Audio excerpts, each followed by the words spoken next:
কোনে শিলহাকুৰ চৰকাৰী ভূমি বিক্ৰী কৰিছিল ভূমিহীন লোকক এয়া দিছপুৰ থানাৰ দৃশ্য আৰক্ষীৰ জালত এটা মোষ্ট ওয়ান্টেড মাটিৰ দালাল নাম কিশোৰ দাস ঘৰ নলবাৰীৰ বৰাজুলত শিলহাকুৰ কেইবা বিঘা মাটি দখল কৰি বিক্ৰী কৰাৰ অভিযোগ কিশোৰৰ বিৰুদ্ধে আনকি নিজকে আৰএছএছ নেতা বুলিও পৰিচয় দিয়ে কিশোৰে মন্ত্ৰী বিধায়কৰ লগত ফটো তুলি সামাজিক মাধ্যমত পোষ্ট দিয়ে কিশোৰে আৰু তাৰ পাছত এখন জাল প্ৰস্তুত কৰে কিশোৰে খালি মাটি দেখিলেই জোৰ জবৰদস্তি দখল কৰাত সিদ্ধহস্ত প্ৰবঞ্চকটো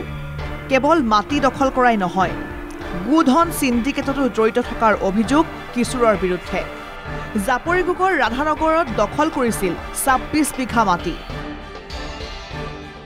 কিশোৰৰ ভেৰুনিয়া গুণ্ডাই চোৱাচিতা কৰিছে সেই ভূমি একাংশ লোকক মাটিখিনি বিক্ৰী কৰিবলৈ জুজা কৰিছিল মাটি বিক্ৰী কৰিবলৈ জুজা চলাওতেই দিছপুৰ থানাত কিশোৰৰ বিৰুদ্ধে দাখিল হ'ল অন্য এখন এজাহাৰ ৰুজু হ'ল 345/25 নম্বৰৰ গোচৰ তাৰ পিছৰ দৃশ্য এয়া এইদৰে আৰক্ষীয়ে লৈ গ'ল কিশোৰক কিন্তু প্ৰশ্ন হয় কোন চক্ৰ জড়িত কিশোৰৰ সৈতে কোনে নিহাতুৰ ভিতৰতে কিশোৰক প্ৰস্তুত কৰি দিয়ে মাটিৰ ভুৱা নথিপত্ৰ আৰক্ষীয়ে এতিয়া বিচাৰিছে সেই চক্ৰৰে জড়িত হৈ থকা লোকসকলক